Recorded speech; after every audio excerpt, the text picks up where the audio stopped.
क्या आपने कभी सोचा है कि मरते वक्त जब इंसान अपने डेथ बेड यानी कि मरण शैया पर लेटा होता है तो उसके दिमाग में, उसके अंतर्मन में क्या उथल पुथल चल रही होती है। ज्यादातर लोग उस वक्त किसी न किसी बात को लेकर पछता रहे होते हैं। देखिए, हमारा जन्म होता है, फिर बचपन आता है, फिर हम थोड़ा बड़े और समझदार होते हैं, स्कूल जाने लगते हैं, कॉलेज जाते हैं और सालों तक पढ़ाई करने के बाद अपने प्रोफेशनल लाइफ की शुरुआत करते हैं। इसके बाद शादी और फिर ढेर सारी जिम्मेदारियां, जिन्हें निभाते निभाते कब हमारा अंतिम वक्त आ जाता है हमें पता ही नहीं चलता है।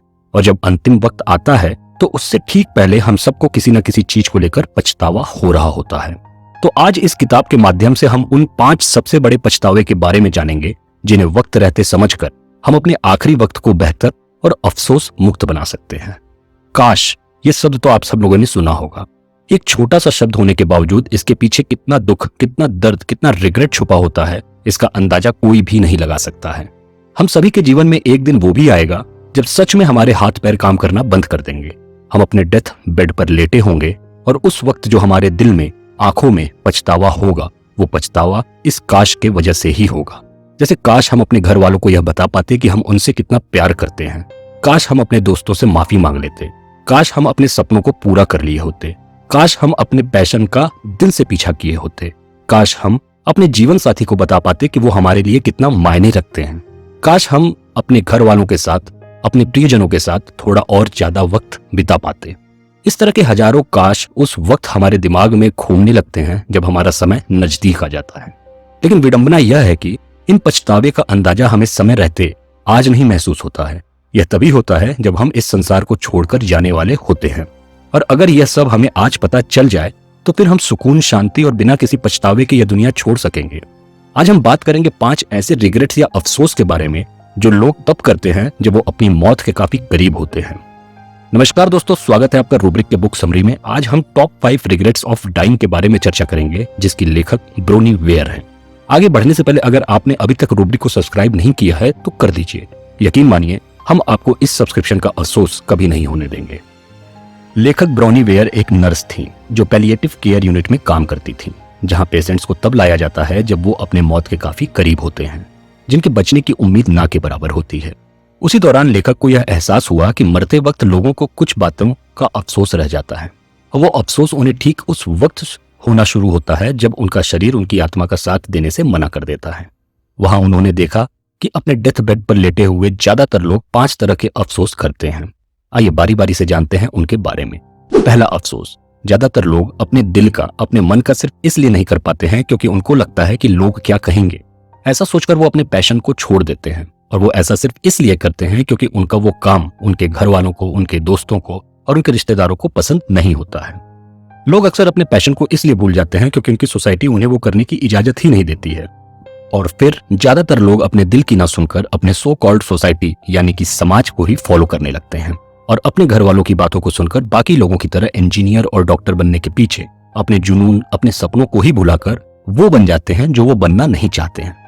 और जब वो सारी चीजों से मुक्त होकर अपने डेथ बेड पर होते हैं, तब उन्हें समझ में आता है कि उन्होंने पूरी जिंदगी अपनी सारी इच्छा का गला दबाकर वो काम करते हुए बिता दिया जो वो करना ही नहीं चाहते थे, और वो भी सिर्फ इसलिए क्योंकि वो काम उनके घर वालों, रिश्तेदारों और समाज को पसंद नहीं था।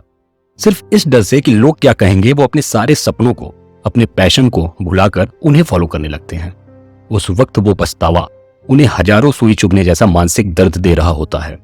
उनके काश का दर्द कि काश वो दूसरों की बातें न सुने होते, काश वो अपने जुनून को नहीं छोड़े होते, काश अपने सपनों को पूरा कर लिए होते, काश वो अपने एक्टिंग के पैशन को फॉलो कर लेते, काश वो अपना बिजनेस शुरू कर लेते, काश वो फोर्स ज्वाइन कर लेते, काश वो अपने फ्यूचर को अपने टैलेंट के दम पर बनाए होते। काश काश काश और न जाने कितने काश। अब आपके मन में बेशक ये सवाल आ रहा होगा कि क्या आपको भी इन्हीं की तरह फ्यूचर में किसी अफसोस या पछतावा के साथ मरना है, या फिर अभी इसी वक्त से अपने सपनों को पूरा करने के लिए कदम उठाकर भविष्य में बिना किसी अफसोस के, बिना किसी बोझ के पूरी आजादी और खुशी के साथ जिंदगी जीना है। और अगर आपका जवाब हाँ है तो आप सिर्फ वो काम कीजिए जो आपके दिल के करीब है, जो आप वाकई में करना चाहते हैं, जिसके लिए आपका जन्म हुआ है। अपने टैलेंट के दम पर अपने सपनों को पूरा कीजिए और शानदार करियर का निर्माण कीजिए। या बिल्कुल भी मत सोचिए कि लोग क्या कहेंगे। लोगों का क्या, उनका तो काम ही है कहना। वो खुद कुछ नहीं कर पाते तो उनको लगता है कि सामने वाला भी कुछ नहीं कर सकता है, और कुछ तो दिल से नहीं चाहते हैं कि आप कुछ करें। लेकिन इन सब को नजरअंदाज करते हुए अभी इसी वक्त से आप वो कीजिए जो आपको पसंद है। आप अपने सपनों को जुनून के साथ पूरा कीजिए और फिर आखिरी वक्त में आपको यह पहला अफसोस तो बिल्कुल भी नहीं होगा। दूसरा अफसोस, जब लोग अपने डेथ बेड पर होते हैं तो उन्हें यह एहसास होता है कि वो पूरी जिंदगी इतनी मेहनत क्यों करते रहे। उन्हें लगता है कि वो पैसा कमाने और मेहनत करने में इतना ज्यादा मशगूल हो गए कि ना तो वो अपने बच्चों को टाइम दे पाए, ना ही फैमिली और रिलेटिव्स को। यहाँ तक कि वो इतने व्यस्त थे कि स्वयं को भी समय नहीं दे पाए। वो बस पैसों के लिए, सुविधा के लिए, दूसरों के लिए जिंदगी भर काम करते रह गए। वो अपने बॉस को खुश करने के लिए काम करते रह गए। वो इस दुनिया को दिखाने के लिए काम करते रह गए। वो सिर्फ और सिर्फ काम करते रह गए और अब आखिरी वक्त में उनके पास इस बात का अफसोस के अलावा कुछ भी नहीं बचा है। मैं यहाँ ये नहीं कहता कि हमें काम या मेहनत नहीं करनी चाहिए। बेशक आप काम कीजिए, मेहनत कीजिए, लेकिन उतना ही जितने की आपको जरूरत है। काम, मेहनत, पैसा से भी ज्यादा जरूरी है अपने लोगों को बराबर समय देना। मैंने काफी लोगों के मुंह से सुना है कि उनके पेरेंट्स के पास उनके लिए टाइम ही नहीं होता है। वो अपने जॉब में, सोशल लाइफ में इतने ज्यादा व्यस्त रहते हैं कि उनके पास अपने बच्चों के लिए टाइम होता ही नहीं है, और जिसका अफसोस वो लोग अपने डेथ बेड पर करते हैं। इस अफसोस से बचने के लिए सबसे पहले तो हमें हमारे प्रोफेशनल, पर्सनल और सोशल लाइफ के बीच एक रेखा बनानी बहुत जरूरी है। और आपसे मेरा निवेदन है कि काम और मेहनत उतना ही कीजिए जितने की जरूरत है।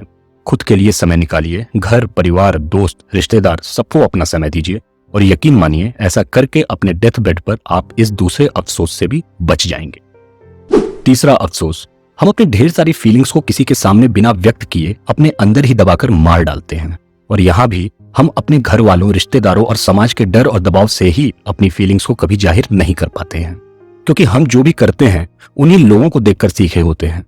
अक्सर हम बड़े बूढ़ों को बोलते हुए सुनते हैं कि काश हम उसी वक्त उनसे माफी मांग लेते तो शायद आज बात कुछ और ही होती। काश हम उनसे बोल देते कि हम उनसे कितना प्रेम करते हैं। अपनी फीलिंग्स बताने का यह मतलब नहीं होता कि आप हर किसी को प्रपोज करते हुए चलें, बल्कि आप अपनी माँ को बता सकते हैं कि आप उन्हें कितना प्यार करते हैं। आप अपने दोस्तों को बता सकते हैं कि आप उनकी कितनी चिंता करते हैं। आप अपने जीवन साथी को बता सकते हैं कि वो आपके लिए कितना ज्यादा मायने रखते हैं। आप अपने बच्चों को बता सकते हैं कि वो आपके लिए कितने अजीज हैं। याद रखिए, जब हम किसी के बारे में अच्छा फील करते हैं, अच्छा सोचते हैं, तो हमें उनके सामने अपनी इस फीलिंग को जाहिर भी करना चाहिए। उसे सिर्फ दिल में ही नहीं रखना चाहिए। और वैसे भी बताने से प्यार बढ़ता ही है, कम तो नहीं होता है। हाँ, अगर किसी को अपने दिल की फीलिंग बोलकर नहीं बता सकते तो उन्हें लिख कर बताइए, लेकिन बताइए जरूर। और यकीन मानिए ऐसा करके आप अपने डेथ बेड पर होने वाले तीसरे सबसे बड़े अफसोस से भी बच जाएंगे। चौथा अफसोस, हम अपने लाइफ में पैसा कमाने, करियर बनाने में इतना ज्यादा व्यस्त हो जाते हैं कि अपने दोस्तों तक को भूल जाते हैं। वो दोस्त जिनके साथ हम कई हसीन और यादगार पल गुजारे होते हैं, जो हमारे सुख दुख के साथी होते हैं, जो हमारी मदद के लिए हमेशा तैयार रहते हैं, जो हमें हमारे परिवार वालों से भी ज्यादा मानते हैं, हम उनको ही भूल जाते हैं। बेशक जीवन के भाग दौड़ में समय की कमी हो जाती है, लेकिन रेगुलर नहीं तो कभी कभार हफ्ते में एक बार तो हम अपने दोस्त से मिल सकते हैं। चलिए मिल भी नहीं सकते तो फोन पर तो हालचाल ले सकते हैं। ऐसा करके आपको भी और आपके दोस्तों को भी, दोनों को ही अच्छा महसूस होता है।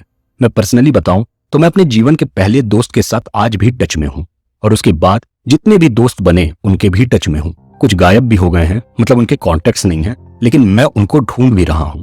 इसलिए जीवन में आप चाहे कितना भी व्यस्त क्यों ना हो जाएं, अगर आपको डेथ बेड के इस चौथे सबसे बड़े अफसोस से बचना है तो अपने दोस्तों के साथ टच में रहिए, उनसे बातें कीजिए, उनसे मिलते रहिए।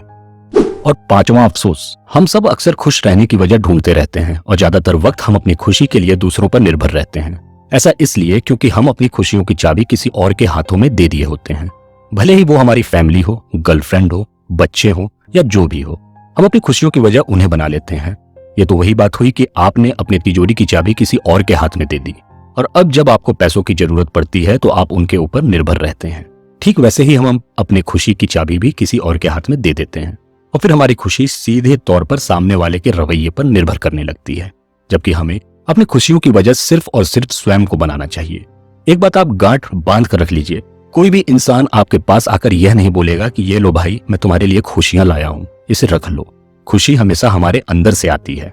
खुशी हर उस काम को करने से मिलती है जो हम दिल से करते हैं। खुशी तो वहां मिलती है जहां हम निस्वार्थ होकर किसी की मदद करते हैं। असल खुशी तो अपने सपनों को पूरा करने में मिलती है। अभी इसी वक्त अपने सपनों को निर्धारित कीजिए और उसे पूरा करने में अपनी जी जान लगा दीजिए। आपको असल खुशी वहीं से मिलेगी।